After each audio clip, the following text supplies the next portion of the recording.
那么赖文祥特别讲，他说他原来差一点快倒掉了，很多媒体报道他是骗子，在荒烟蔓草当中没有在生产。我后来带了一个考察团呢，看了工厂之后呢，大为惊叹。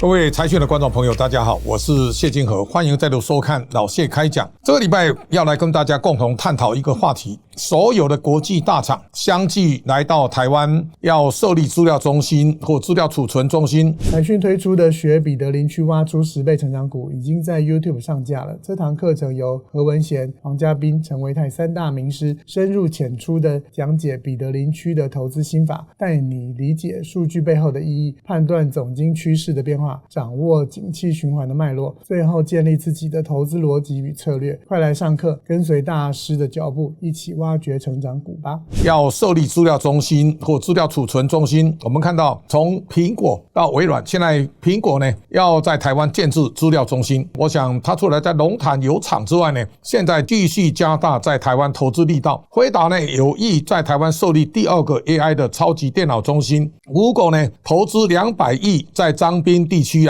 要准备扩厂。微软呢要400亿在桃园建立大型资料中心。亚马逊呢未来规划15年之内在台北设立一个40亿美元的资料中心，大概有3座。我们如果把这一张地图仔细看一下，全台湾呢科技大厂相继落脚。今天要跟大家共同谈一个题目，台湾未来的电力的发展。我想一方面呢，我们看到 AI 的不断的往前奔驰，同时呢对电力的需求也会越来越加重。辉达的市值呢超过了德国、法国跟英国，这是历史上新的里程碑。美国的太阳能发电电量持续的上升。好，上周我开始带一个考察团呢来看台湾的风力发电跟相关的产业。在这个礼拜当中，我们也看到童子贤先生呢对核电的很多的主张也引发大家不同的意见。台湾在未来电力发展的路上，第一个呢，我们要知道整个能源相关产业它的产值超过2兆以上。而在2016年，小英总统从黑河家园到积极建置风力发电、太阳光电，8年的时间呢，他也改变台湾。而这2年呢，重电包括很多的配电，我这次特别到中兴电工，那么由江义福先生的儿子来接待，那么他也特别提到，我们在这么多年当中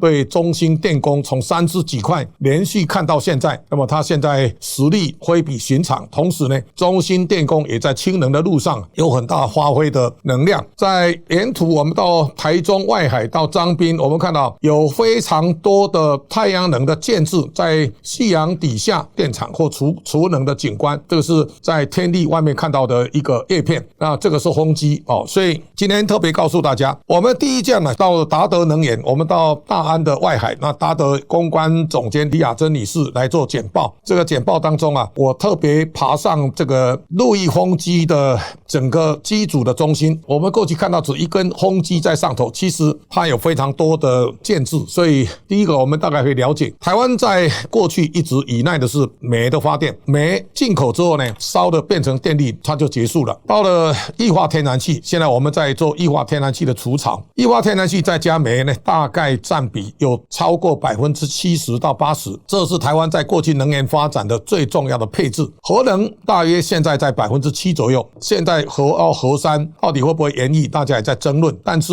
核电未来的发展，它是一个可以讨论的议题，但是相对有一定的难度这个难度也包括第一个，核电厂的新址非常难找，也就是你家里附近绝对不允许盖核电站，垃圾场都很难，核电站更不用讲。第二个呢，核电厂设立成本非常的贵。最近美国乔治亚州有2座50万人的核电厂，大概追加300亿美元的这个建厂费用，所以这个就告诉你说，核电厂在盖厂的过程当中，它的成本是非常高的。尽管电价便宜，但是在废气之后呢，陈世光告诉我说，一座核电厂废气要4000亿美元，那这个看起来更可怕。我们不反核，但是呢，核能在未来安全无虞的情况之下呢，相对它不会排碳，也许是一个大家可以继续努力的目标。但是呢，短期间在没有找到核电厂更安全、更广泛可应用的，我想我们保留核1到核4呢，我想这个是可以讨论的。台湾在绿能发展的路上，我想现在正在宽阔的运转当中。这个是我们到天力离岸去看它的叶片，它这2年一个跟 Vestas 的合作稍微有点困难。那看完天力之后呢，我们去看志济化新的工厂，它刚刚现在上了新柜，股价一下就跳了155。它现在做小口径的钢管，那么未来放在塔身这当中啊，大家可以看到它跟大型的放在这个海底的拼派跟 Jackie 不太一样，但是电焊的需求还是非常强调。那焊工其实每天的工资啊是非常高的，一个焊工平均1个月有8万以上。那这个就是说，台湾在感叹低薪的情况下呢，其实能够一个国际标准的熟练工这种焊工，我相信将来在市场上是非常炙手可热。我们看完世纪化新之后呢，到前端风电，前端风电也是中机械的这样的一个厂房，所以我们大家看到现场有非常多的电焊的技术，这个是前端风电。大家看到在6月天非常炙热的情况之下，工厂没有冷气，我们进去啊，每个人都汗流浃背，那么戴上安全帽，又戴上这个防护衣，大家可以想见，这个在钢管当中啊，这是非常热度。但是大家聚精会神来听简报，这个是苏明德先生，他陪我在看工厂，所以在这场这个前端风电的参访当中啊，第一个钢板要卷成一个圆筒形的柱状体，我相信这个是有难度的。那么我特别问了苏明德董事长，我说那个钢材从哪里来？他说都从 JF 新铸铁来的。那我说为什么没有中钢？他说中钢的钢板只能炼到 12.5 吨，但是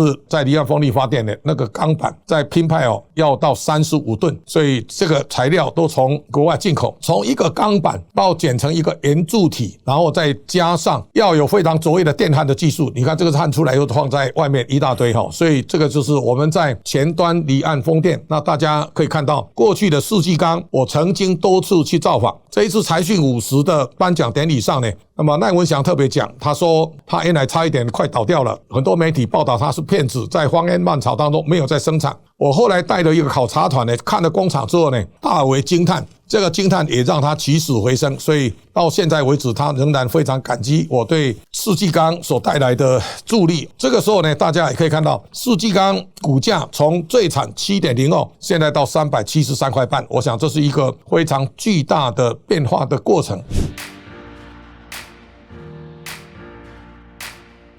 那么看完了离岸风力发电的比个硬体，我们到台南去看银豹能源，再看到宏德能源宏德能源在七股。那这个时候呢，我想我这次也特别访问了叶先生，他是渔民啊。那这是一个大家可以看到，在完整的太阳光电板下面啊，两边有池塘，在这个池塘底下呢，它可以养树木鱼，这个叫渔电共生。台湾的渔电共生，大家有一段时间都在争议，太阳光电会不会影响养殖业？那叶先生特别告诉我，他说这个藻类要在这个没有光电板的池子里，但是呢，树木鱼非常好。他说树木鱼养在这个有光电板的底下，一方面它温度热的时候降2度，冷的时候呢它增加2度，所以它形成一个自然调节，它反而这个树木鱼在这样的一个环境下呢长得特别好。我们可以看到这个是银豹的总经理，那么这是银豹的发言人张建伟，那他们2位其实都非常的年轻。我们也到宏德能源，我们在七股当中啊看到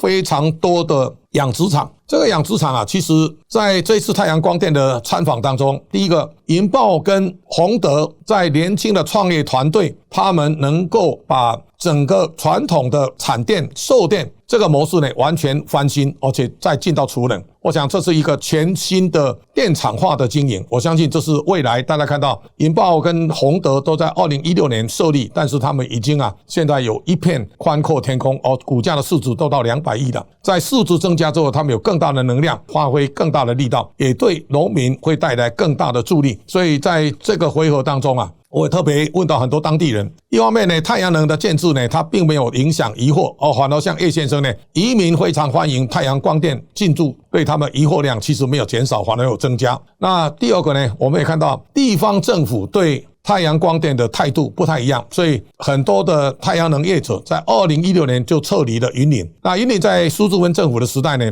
大力鼓吹像台西外海的太阳能的建制，但是呢，到了新的政府上来之后呢，地方政府反对整个太阳能的建制，从此就烟消云散。那大家一定要记得，从辉达或是亚马逊未来在台湾呢，他们在台湾建立资料中心，已经宣示100%使用绿电。我相信不管风力发电、离岸风力发电或到太阳能，未来从固定式到移动式这一条宽阔大道有10年、20年的好景。在这个好景当中呢，大家继续勇敢向前行。在过去一段时间，很多人把离岸风力发电讲成说几兆的钱丢到海里，现在海上风机300只，陆域风机呢2750只，我相信都是台湾在绿能产业发展的路上，我们一步一脚印所创造出来的成果。这个成果呢，值得大家继续再努力。我相信在国际大厂来台投资的路上，在绿电 RE100 的诉求下，这个产业会欣欣向荣，这是值得大家长久关注的好产业。今天感谢大家观赏，下周同一时间请大家继续收看。